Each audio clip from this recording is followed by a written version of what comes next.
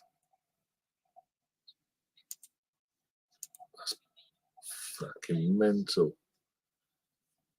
And I'm saying that look at that, and I'm saying Luton could have a worse season than that, potentially. Especially when you see how bad they are. So Man United won't be sold. Oh, is that breaking news? Is it, Gary? Is that now just breaking that? Oh, Chris Eubank won. So it's 1 fight all now. So we must have a third at a cider. I bet that would be the case.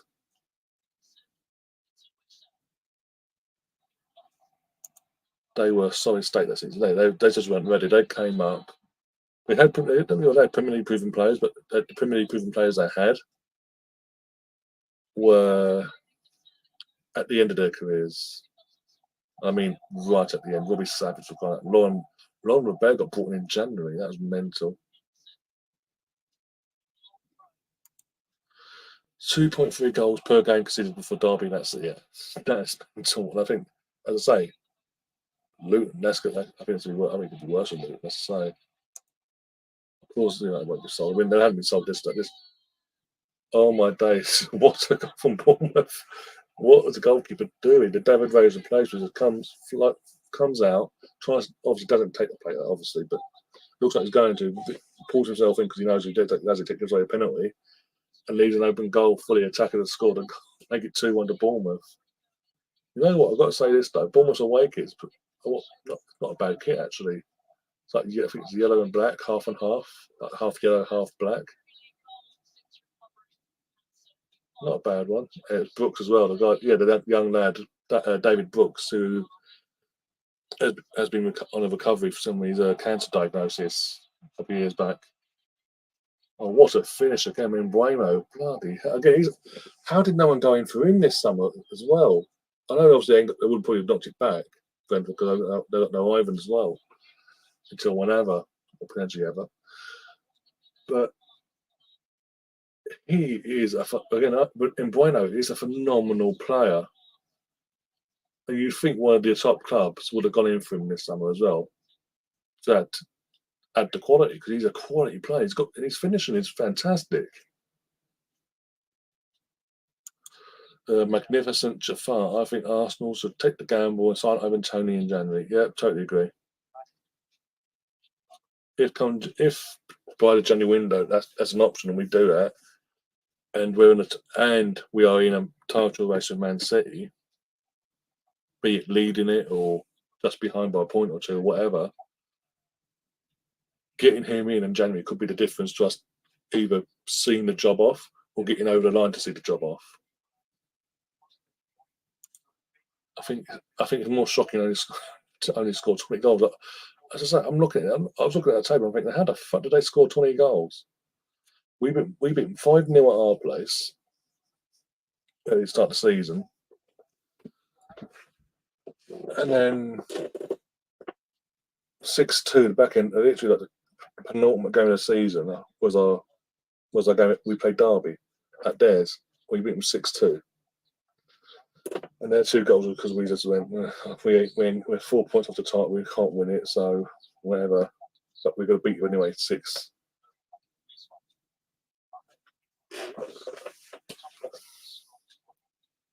But yeah, go and get Ivan Tony. Get him in January, and then go and get Shane Ferguson in the summer.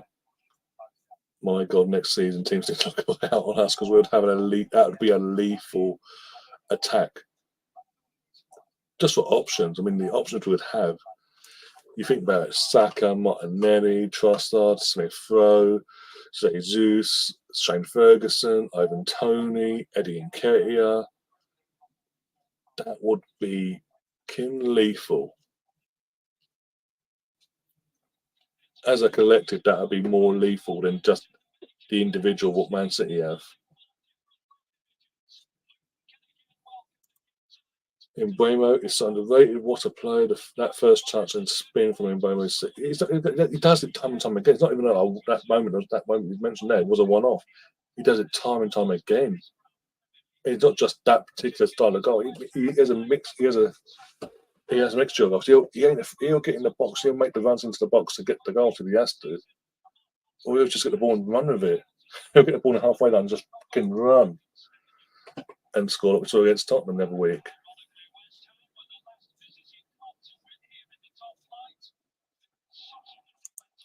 I think Luton get 18 points. My argument. Look at the projected teams, 14 to 20. You got again. I know the score was close yesterday. It's just showing it now. Luton versus West Ham. I know the score was close in the end, but again, it wasn't. I watched that game for the Kenilworth atmosphere, the Kenny atmosphere, right? What atmosphere! It was like a pin drop in that place. Considering it was their first ever Premier League fixture,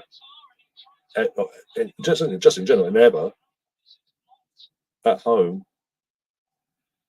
There was literally no atmosphere. It was just like a normal run of the mill. Yeah, we've been here before sort of attitude. It's like there was no like, oh, come on, like we saw a couple of years back with Brentford when they came up and played us. The raucous atmosphere, the party atmosphere, because it's their first ever Premier League fixture. It was against one of the top clubs of England, basically historically.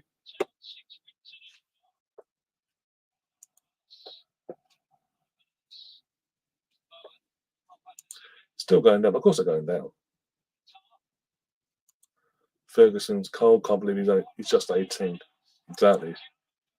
Imagine a top club came in for him in the summer. Obviously now next summer now. When I say top club, I mean one of the top clubs in England, be it us, United, Liverpool. Any of them 3 came in and took him on. He would, at his age then, would be 19 then. Oh my God. It would be, he would absolutely, just go to the next level straight away. And with the quality around him, just keep going and going and going. The ceiling, that ceiling he has now, will just implode, and there won't be a ceiling basically because they'll just keep going and going and going because of the quality around him.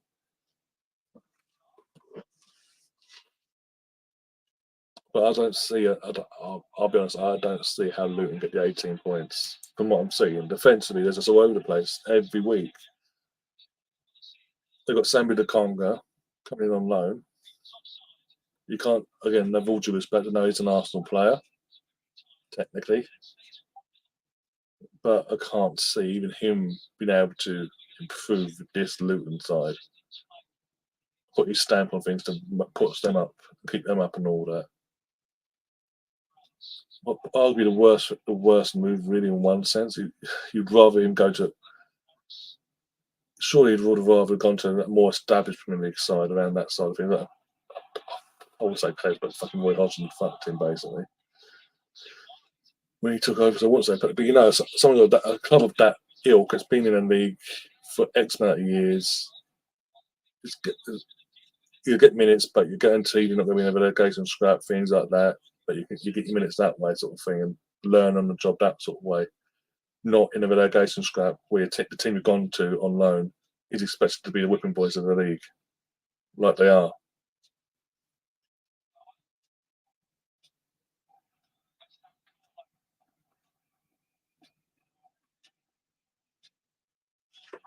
Even the goalkeepers, I mean, they brought in Tim Krul for fuck's sake from Norwich. With all due respect to Tim Krul here, this is an over the hill back end of his career, Tim Krul. This is again repeating thing that Derby did, bringing in players at the end of their careers. Every Premier League had the experience in Tim Krul, Premier League level, but coming to the end of their time. And he's coming in, he's number two to the goalkeeper that started the season, who literally hasn't kept a clean sheet. They even looked to keep a clean sheet in any of the games. And when you consider they went to Luton Luton went to Chelsea the other week and lost 3-0. Fair play to the fans for staying there and obviously get them celebrating and being part of the atmosphere of the day itself and all that. But the team just out of look at their depth, and the fact that Chelsea were able to score 3 goals, and when I say that, when you then see Chelsea in other games struggle to score, doesn't bode well either. Full Nelson podcast tonight for WWE Payback. Yep, that is at half again for anyone that's into wrestling. Go and follow that channel now. Full Nelson podcast. That'll be going live at midnight in the UK time. So about half hour after we end this stream, basically, they'll be going live. Go and check the channel out now. Turn a notification on and all that, so you don't miss that. If you're interested in all that jazz and have a bit of a laugh along the way. Honestly, how good a Brighton scouts the football is. That football is a definition of we don't buy stars, we rate them. Yet, surely they have to be the most well-run club in the Premier League at this moment in time. Yeah, because of the recruitment they've done to get to this point.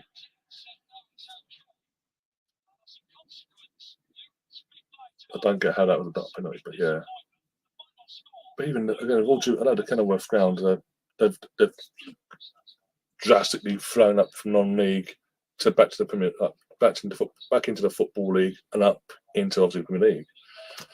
But the football ground is a shithole as well. It doesn't. You wouldn't think that's a Premier League club. Look, going up to the Kenny, you would not look at the pictures and images outside, and even looking at it from the inside, and you see the images on respective football channels yesterday and all that. Imagine that now. You wouldn't look at it and think that's a Premier League ground. You genuinely think that's a non-league club struggling to get by, basically, with all due respect. I was watching the game last night, and I noticed at one point near the end, in the far corner, in the far end where the camera was facing, on the other side of the pitch, there's this massive antenna, simply like the seats. You've got the seats, and in particular, I've got a few rows of it. Basically, you've got this massive antenna right in front of you, basically, just there, in the wavy view of the game. So if you've got tickets and you're sitting there, oh my days.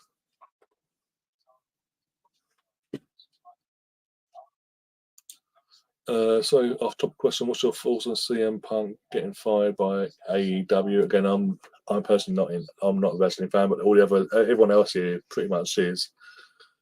So again, I don't think Tom's here about to ask, but if you want us to say, go and follow the Full Nelson podcast or subscribe to the Full Nelson podcast on YouTube. If Bronco, Spence for sure, if you want to grab a link and put it in the chat for ask that question to yourself and Tom and everyone else on that side of things. Yeah, more than welcome to. Yeah, let's look at the table after 4 games. The Man City top and fucking +9 goal difference already. We have to win, Tom. We have to win. We have to win. We have to win. We have to win. We cannot be 5 points behind Man City after 4 games. We can't. We really can't. We need to win to keep it back at what it was in terms of 2 points behind. And also going into the international record high.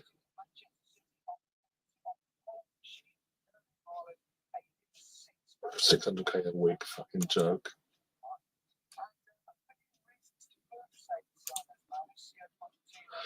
When they had the meal riot, they should have thanked the Lions for improving the ground. These are the thoughts of Stefan and Stefan alone. We do not condone violence on this channel of any sort. Do you do watch-alongs for women's team? I do, and our first Arsenal women's watch-along of the season will be next week for the first playoff game for the Champions League qualifying for the women's game for Arsenal. I'll tell you now what date that is. Actually, I'll give you the date now. Bear with me a second. Actual date is finished. I would turn down, I believe. Yeah, there we go. Turn you down. Arsenal.com.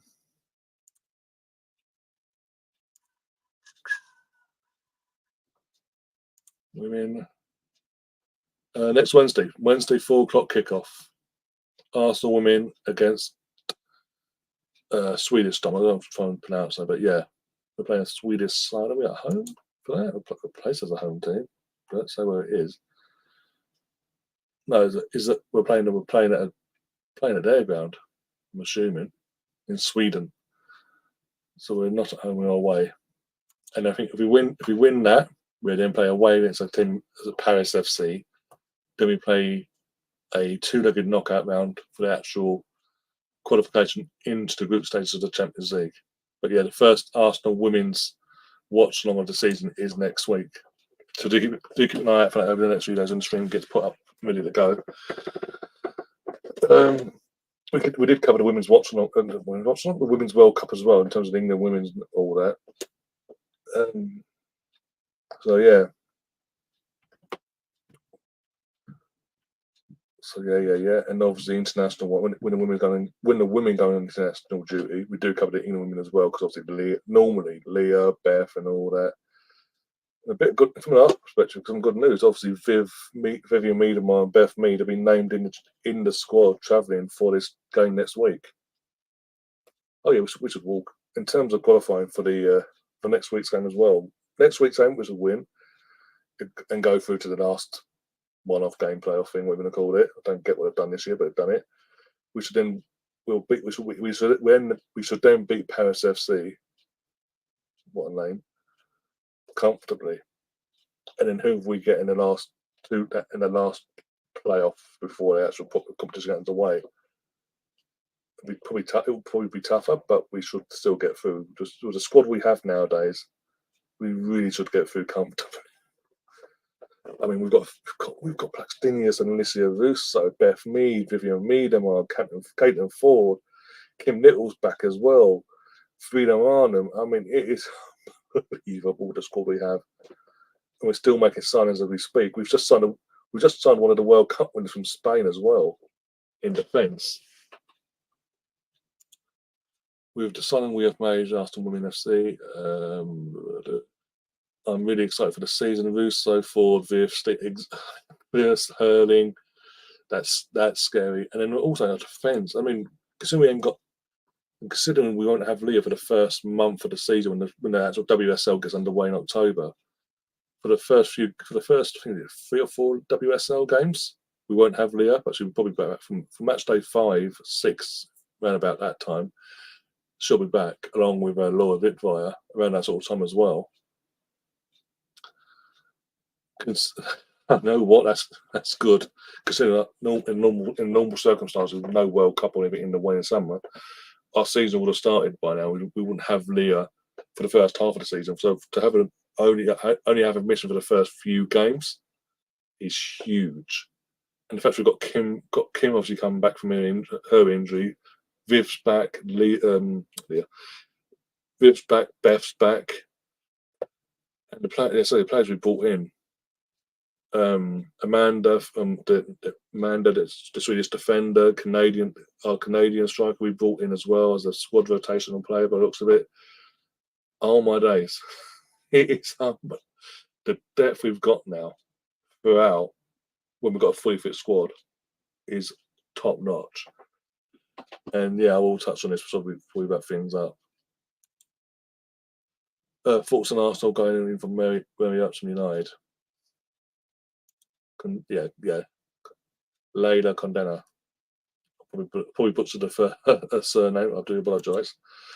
But yeah, I'm not surprised considering Zinsberger is now in the last, because she obviously extended her contract into this season, so she's now technically in the last year of her contract currently, unless she signed a new one. Which, if we're going after Mary Ups, is pretty much pointless. Also, Zinsberger being in the last year, but also her age, she's now 30, going on 31. Mary Earps is obviously a few years younger, a bit more, a few more years as well. So get her in now. Why not? There's something going off at United that pretty much anyone that's not Ella Toon has signed up to a new, apart from her, everyone else is trying to get out of there, even including their best mate, as we know, Alicia. So if we go and get Mary Earps to come in, get her in now before the window closes, that tells me she is being brought in to be the number one to take over from Zinsberger ASAP, basically. And she's, as I say, because she's a few years younger, I believe, than Zinsberger. She's got a bit more long. It's a more long-term thing. She's the best. She is the best goalkeeper in the world at this moment in time in the women's game. I mean, if we pull that off, I already think personally, with the squad we currently have, with all the players coming back, and obviously Leah and Laura getting ready to come back a few games into that, when the WSL gets underway next month, when they come back after from match day 5 onwards, and that sort of time, I think we're shooing for the title. Basically, it's not ours to lose, but as in I'll be disappointed if we don't win it. Basically, currently on the squad we've got currently, because of how much we've invested in, not just investing in terms of buying players, but also obviously the players we got in for free as well. Some experienced heads as well, just to fill in giving a bit of stock for the season, just to make sure we didn't rush back Leah. We've got a massive squad now that can compete for every competition, defending the Conti Cup, winning the FA Cup, going hopefully to win the league, and going one step further in the Champions League, and hopefully get to the final and potentially winning that. We've got a squad good enough to, again, injuries and touch wood don't come along. If we can have a fully fit squad this season with the additions we've made now, we're going to be fucking. Emma Hayes will be shit herself. Chelsea won't get near anything domestically or on a European standing. And the quicker that happens, the better. Because I can't stand her. But I think we're the most ready to. We're the most, not just ready, but we're the most set up and fully equipped club to push Emma Hayes and their Chelsea side on every front. And I think we will. You can call me biased. I honestly think we can compete. Not just compete. We will win. We can win the league, and not throw it away like we did a couple of years back. We can win the FA Cup and defend our League Cup, Conti Cup, we don't call it. So that's a treble there. That'd be amazing. That would be absolutely amazing. That'd piss off Emma Hayes even more. And if we get to the Champions League final as well, even if we didn't win it, disappointing as it would be, if we'd won there for three things, you can go, you know what, we can go and have a few more additions to go again next following season. Then I think we're most fully equipped. I think Man United women's team it's going to be a massive drop off this season. They finished obviously they finished second last year. I think there's going to be a massive drop off, and they're going to be between them and City then and Villa fighting out for that third spot for the Champions League next season. As I say, and by that I then mean that it is going to be a two-horse race in the league between the two London clubs, and I think I believe we come up on top. But if we don't add Mary Earps, we have to be favourites. We have to be favourites for everything that we go in for, because not just the depth, the quality. Oh my days! And you've got, as I say, you've got to be favourites for everything, because we'd have the most set up squad to do it.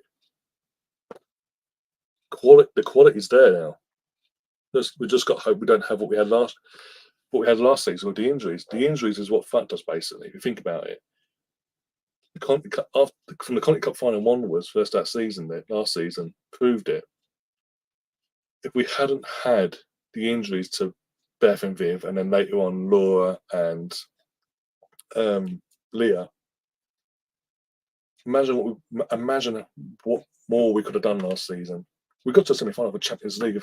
We want to bear in terms of our senior players and all that. Our main attractions, not main attractions, but so I say, the key players in the attack that we'd always rely on to get us over the line. In terms of Beth and Viv, losing the leadership with Leah, with Kim at the same time as well. Then losing Laura in that semi-final. We got to a semi-final of all that. We got to a semi-final of a Champions League and almost got to we was just one goal away. Obviously, one goal potentially away from getting to the final ourselves instead of them. If we stopped them scoring their goal and we scored ourselves, it would have been us in that final instead. We got screwed over in the FA Cup when we were on the bare bones of our backside, and the confidence was low before it. Again, that was on the week before the Conti Cup. As soon as that Conti Cup came along and we done what we did, and we faced the adversity, came back and won that, we just kicked on, and we showed that actually we don't need to rely on Beth and Viv, and then when we lost Leah and Kim, and then Laura. And that's made, I think, that going through that last season and showing that to the world has made this team stronger for the better. And then you add into the equation, we've now added Alicia to our attack, Alicia Vusa to our attack, and you see it once she was getting the service at the World Cup, like she needed, rightly she deserved, in terms of her team actually turning up in certain games. When the team turned up in the World Cup, the teammates, and provided her with a service, we reaped the rewards because she was getting either goals or she was getting assists.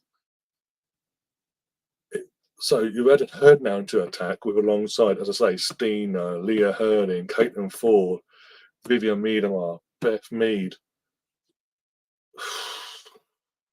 It's nothing to be taken lightly, put it that way. So you've added her to the equation. We've brought in a World Cup winning defender just after this. Literally a few days ago, brought in one of the World Cup winning defenders from Barcelona permanently. Gio's also, in terms of, obviously she came in last year from Barcelona, but Gio's got another year. She's had a year with us under her belt. She went through what I mentioned already as well, in terms of having to go as a team, go through what we did at the back end from the cup final onwards.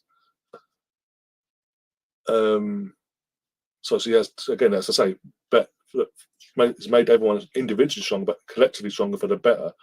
And you had all these recruitments in as well.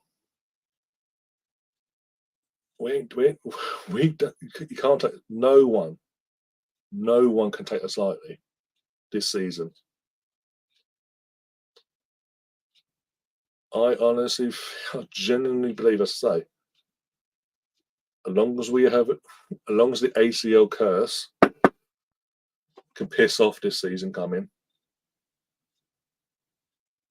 and we don't have the situation we had last season in terms of the injury record because of that situation, we will be absolutely cooking in every competition. I'm telling you now.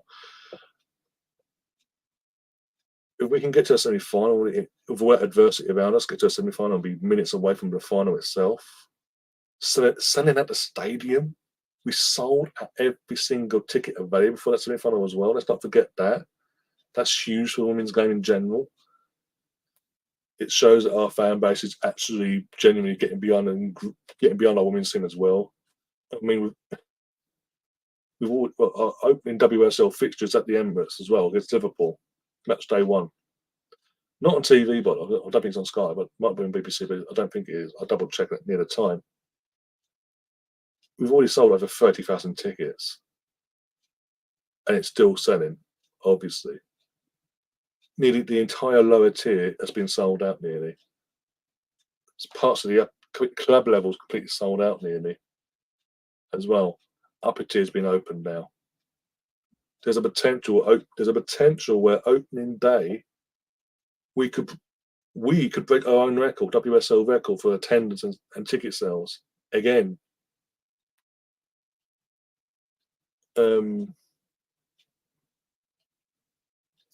But going through, if we can, as I say, if we can do what we did with the adversity we went through last year, but with a fully fit squad this season coming, don't take us lightly. Anyone that takes us lightly needs to have a word of themselves, because we're lethal now. More lethal than we have been in years.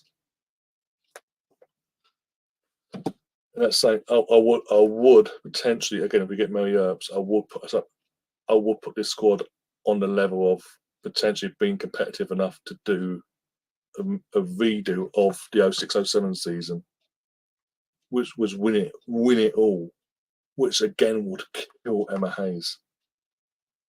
She's been desperate since going to Chelsea to do that.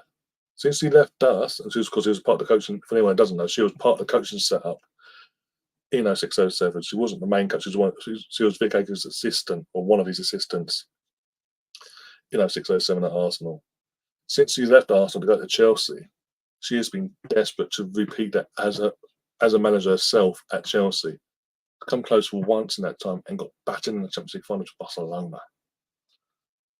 And was gifted the league title because of COVID and whatever. Anyway, but if we would have then come around now with this squad, and as I say, if we get Mary Earps in, this club could do it again this season. No, that's no bias, no nothing. I'm genuinely saying it.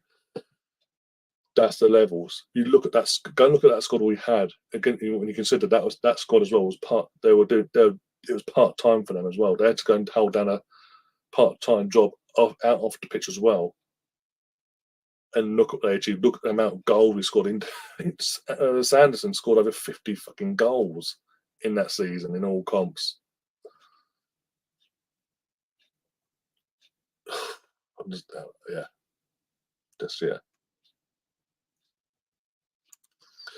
We reached the Champions League semi-final with Kim.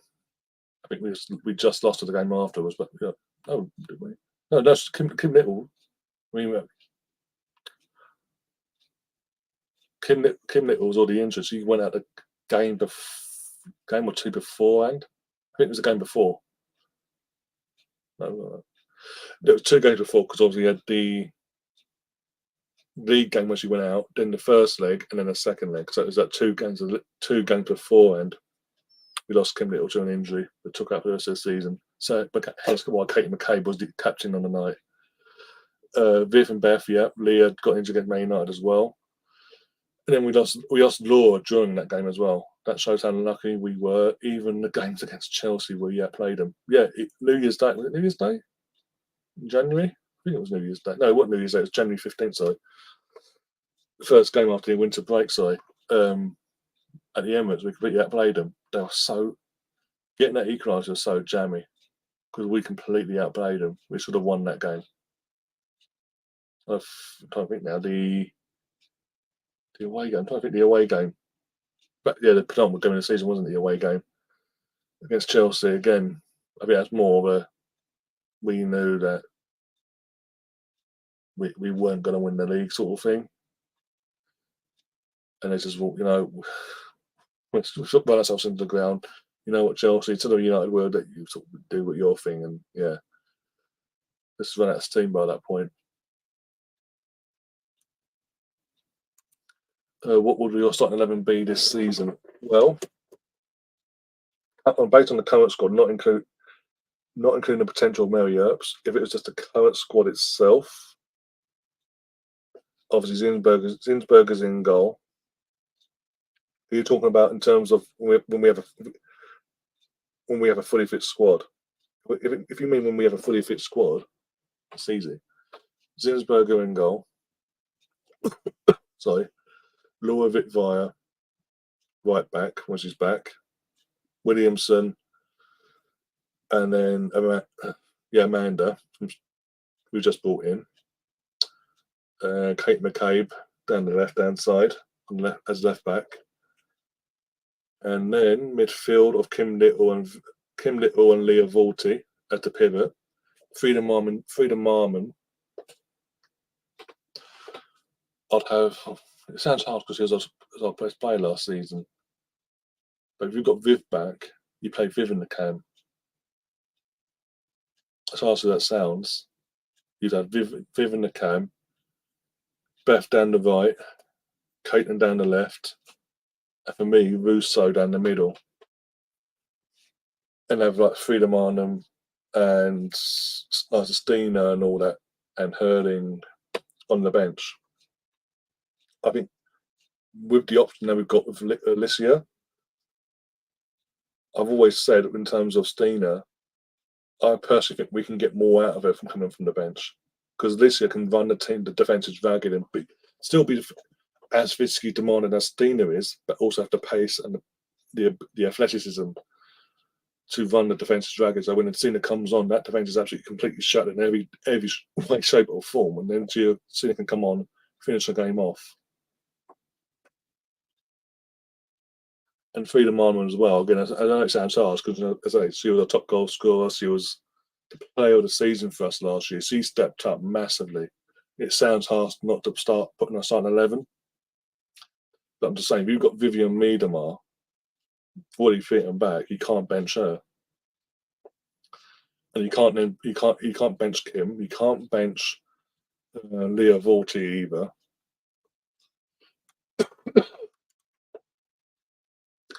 Chelsea has been dominating the WSL because of their squad depth. Jonas just realised the importance of the elite squad depth.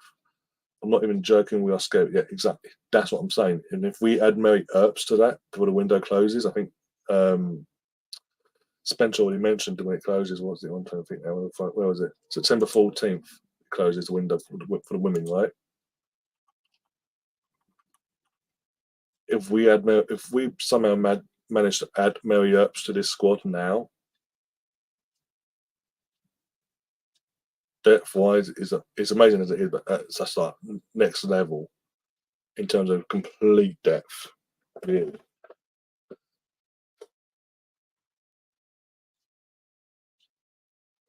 I've said it already. We are, in my opinion, we're the favourites. I think we're favourites as it is, but we're then the ultimate favourites, like standout favourites, basically to win the league, FA Cup, the league, and at least get to the final of the Champions League. I'll go on to say, I've said it as I said already, but a few minutes ago. If we get Mary Earps and another player in whatever position, in terms of the other position, just for depth,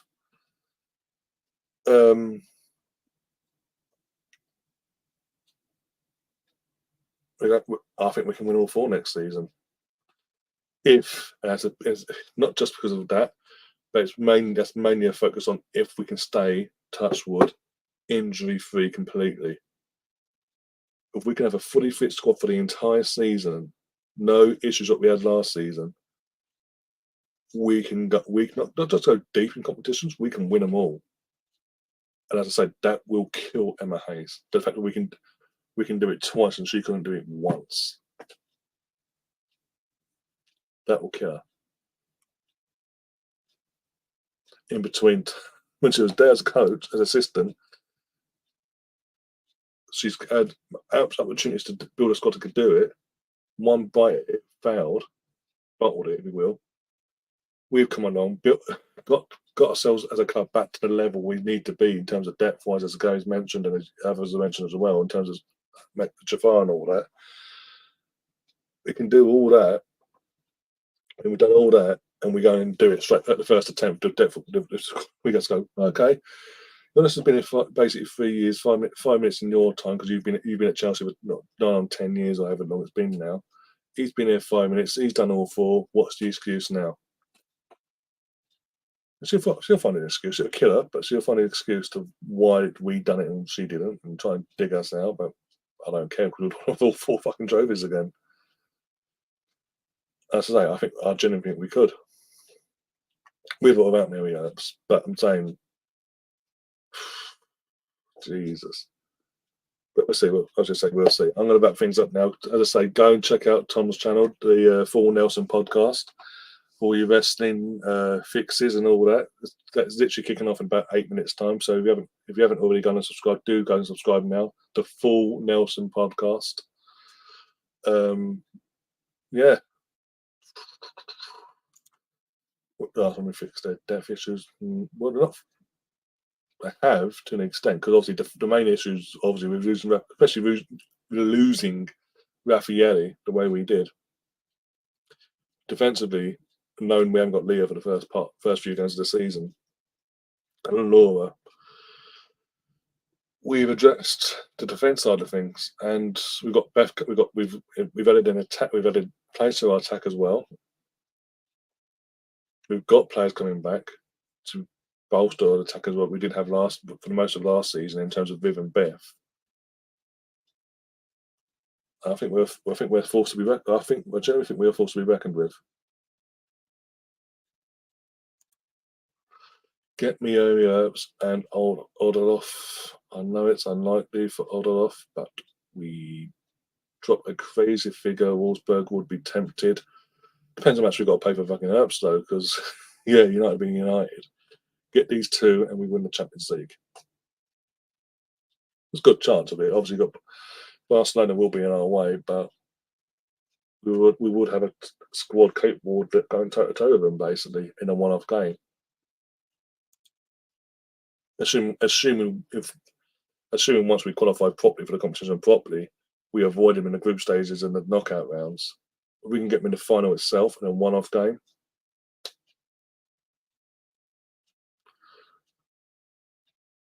I agree. If you don't win the league, Jonas needs to go easy.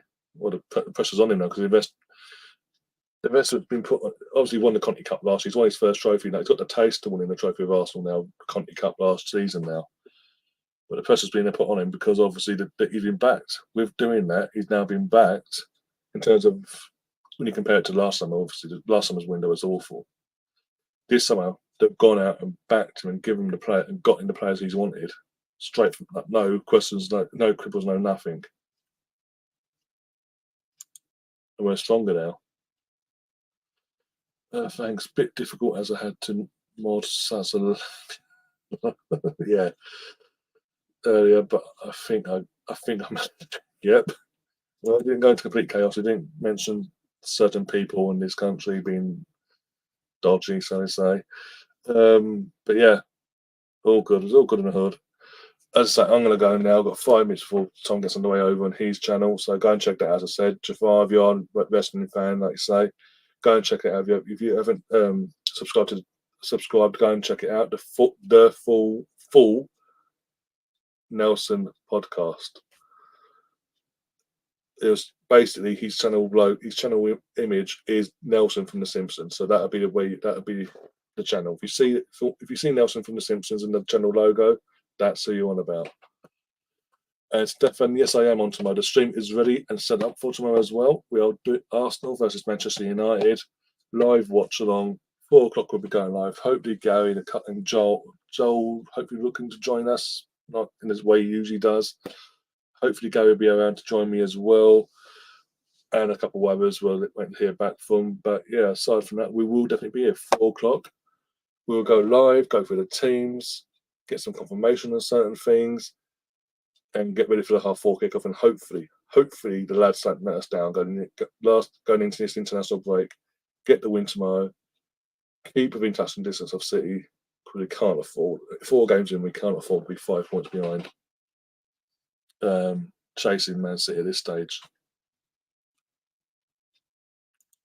I'm just finishing now, so obviously you can all go over to Tom's channel. Don't worry. If you've missed a show, BX, you can always watch it back. Tomorrow we hunt some devils. Exactly. Great streamline. Have a lovely night, bro. No problem. Thanks to the obviously the interaction as well. Not just obviously match day itself, but obviously the interaction and asking the questions about the women and the wrestling side of things. I hope you appreciate. Obviously, I'm not a wrestling fan, but there's most of these guys are wrestling fans. There is a channel. One of our members, Mr. Tom, runs. He's about to go live any minute now. So as I say, I'm the one about things up. If you want to go over there, go and check him out. The full Nelson podcast. Look for basically, as I say, channel logo Nelson from The Simpsons. See that? That's the channel you're looking for.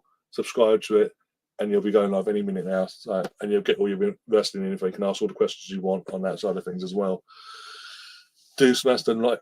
Yeah, as Gary says, hit the like button as well before you leave here as well if you haven't already. Subscribe if you haven't already. If you want to become a member, press the join button, or if you can come back tomorrow, I'll put a link in the chat for tomorrow. You can come and member. It's 99p or £2.99. They're the only 2 price levels for membership on this channel. It's a month-by-month thing, all that jazz, like every other channel. And aside from that, yeah, enjoy the rest of your mornings, afternoons, or evenings, wherever you are in the world. I will see you, as I say, 4 p.m. UK time tomorrow. Hopefully, the Gunners shoot down some Red Devils and yeah, do hopefully go out into the international break on a high. Yeah, aside from that, take care of yourselves as always. Up the Arsenal. Come on, you Gunners.